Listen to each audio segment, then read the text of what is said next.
We should put it out just in case.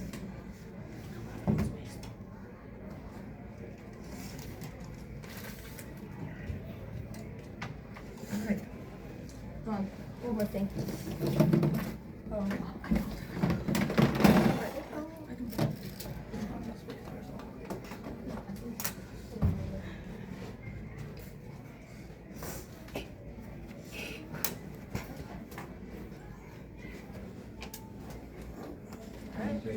Okay, we should be ready. This year we designed 5 launches to complete all the missions. All of the launches can multitask using broadcasting, an innovative feature in our code. As you can see from the arrows on the map, all of our launches are mostly straight and minimal turns, making it robust and efficient time-wise. Another way we save time is by launching. All of our launches start at the edges of the map or using an assist structure like this. These assist structures allow for easy alignment that is fast and precise. Last but not least, all of our launches have 2M tolerance. 2M tolerance is even if the robot is off by 2M, it can still complete all the missions successfully. We got this by misplacing the robot left, right, up, down, and with different angles to see if it still worked. Now I will pass it on to Ryan to explain about organization. But how did we select our route? We used an Excel sheet to plan out everything, and then used a scoring system and grouping system to decide all of our options, and then we all voted together to get our final decision. We also used voting in many other places, such as our names for our code, and we also collaborated a lot, so we split the task among everybody. And adding on to Claire, we do have a minimum of 80% reliability with the 2M tolerance to ensure success. Now let Bowen talk about our robots. This is our robot from last year. It went to this, and now this is our robot from this year. We iterated a lot to get from here to here. Our robot from this year has 2 front-wheel drive, 4 roller wheels, and innovative gear on top. It also has guide pins for easy attachment loading and has a compact, boxy design so it can fit through anywhere on the map. These gears allow you to gear up with this 20-tooth gear and this 12-tooth gear for different attachments.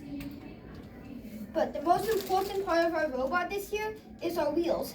This is the wheel from last year. It's very big but has good grip. This is a spike crown large wheel. It's really big and it's really slippery.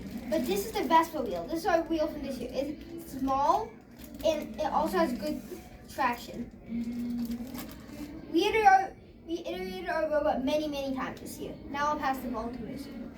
We also include some innovative aspects within our robot design. For example, when we were designing this attachment, we realized that this red eye-bar will prevent the rolling camera from going all the way to the end of the track. So we iterated this design and created the Master Cup speed bump for the rolling camera. Basically, added a black piece at the end of the attachment so that the eye-bar could move slightly and trap the rolling camera, which prevents it from hitting the end of the track and losing us points. Also this year, we browsed the world of Lego and found clutch gears and slipping gears. They helped us a lot as they helped us drive multiple mechanical attachments using only one motor. Also, they reduced wear and tear on the motors and simplified the coding process. We also tried to multitask as much as possible this year. A good example is this attachment where we deliver an audience member plus the NOAA expert. We also do the lights, speakers, and the hologram performer within a couple of seconds. Now I'll pass it on to Ryan, who will explain all of our attachment iterations. So we have had many iterations this year in all aspects, but in the interest of time, I will be just talking about our attachment. This is our attachment for our biggest launch, which also includes the light show. We have had many iterations of how to lift the light show, but here are the main ones. So first is a worm gear lift. It has very high torque, but is way too slow. Then we opted for something that would go under it and then lift it, but this needs a ton of torque to lift and takes up too much space. Then we decided to spin the top of the light show. But this is hard to align and easy to just slip off. So then we decided on a standard gear rack design, but to the side, because if it's in the front, it would hit the spinning thing at the top. But this caused the stick to imbalance and the gears to just lock up and won't lift. Then we have our final design, which is just a standard front D-rack lift with some extra space, so this raising thing at the top will not hit the spinning thing. This is also a very multitask attachment. I will be talking about our code, which has many global variables at the beginning to make our coding process much more quicker and efficient, and it also allows us to have pre-programmed variables that we can use throughout the code to make our things more efficient and more customized. We also have many different iterations, and as you can see, this is from our last year and this is from this year. It's much more refined and is less clunky than at the beginning. We also have many different types of mission. We have many different types of code for only one specific task, such as Wall-E Street Mission Impossible, which we use to go a long distance on the map, going perfectly straight. Thank you, and now we will take a Q&A.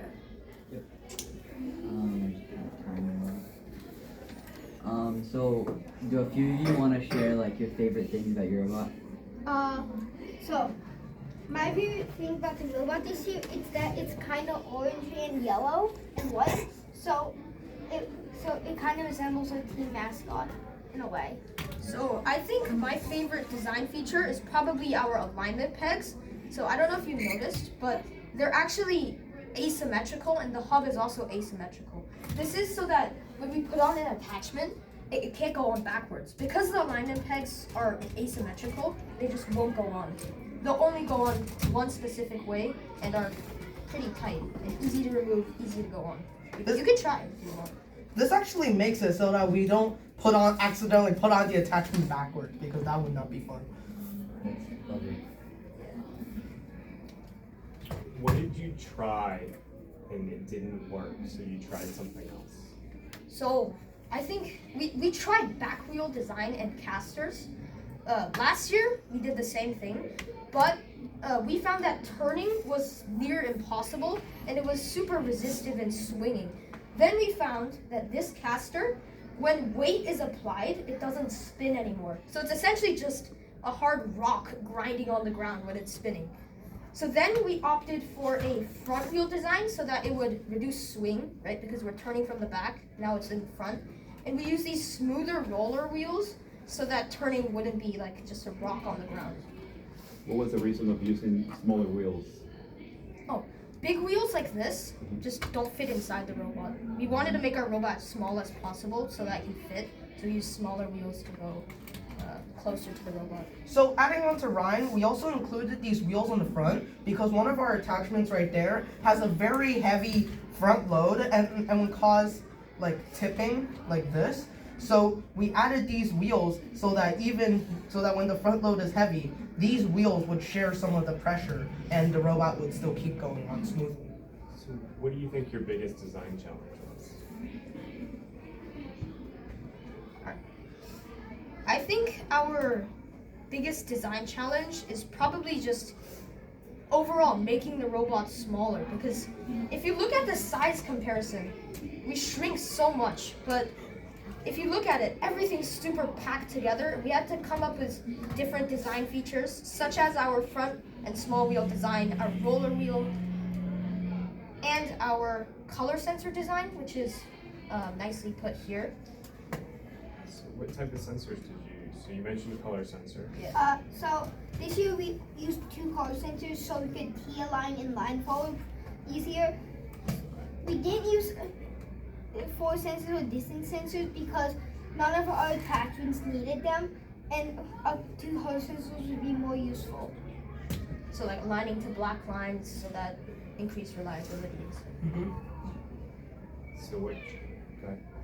So just talking about your attachments here, I see a really big difference between this model and this model. Yeah. So what are the main things that you wanted to improve on? And it looks like this one has a lot more features, right? Yes. So does it achieve more tasks at once? Yeah. Yes. Yes. This model was on the side, so the lift is on the side, so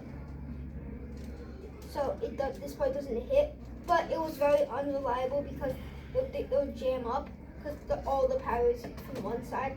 But this attachment, it multitasks a lot, because this can also drop off Anna, the museum curator. It can carry 2 extras on the top.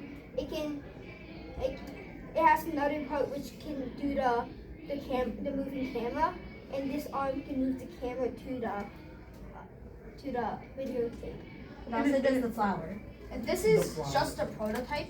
We stripped like the whole back part, and you know the camera, right? It's just like a loop that you pull. Our original design for our arm is a spring here, and then the lift would raise it with it, but it's very hard to do, and the side lift just made it worse. So this has, I don't know if you've noticed, but these two are linked.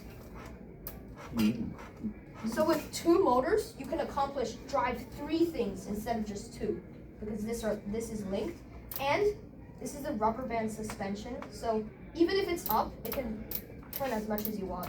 As I mentioned, we use clutch gears and slipping gears, so you hear the clicking sounds actually from this.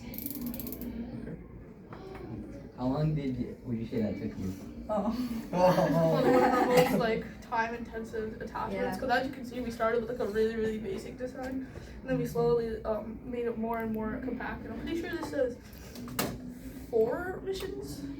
Probably more than 4 Probably missions. more than Let 4 me missions. count. They all multitask too. This Yes. lift doesn't just lift. It kind of does, but like it kind of does the rolling camera to open up the lock, and it lifts this. So everything's multitask. Everything works together. We have another part of attachment. So- I think we need to move on to the next. Yeah. Sorry, you guys are doing great. There's a Yes. lot. You guys have put a lot of energy into this Yeah. and a lot of thought.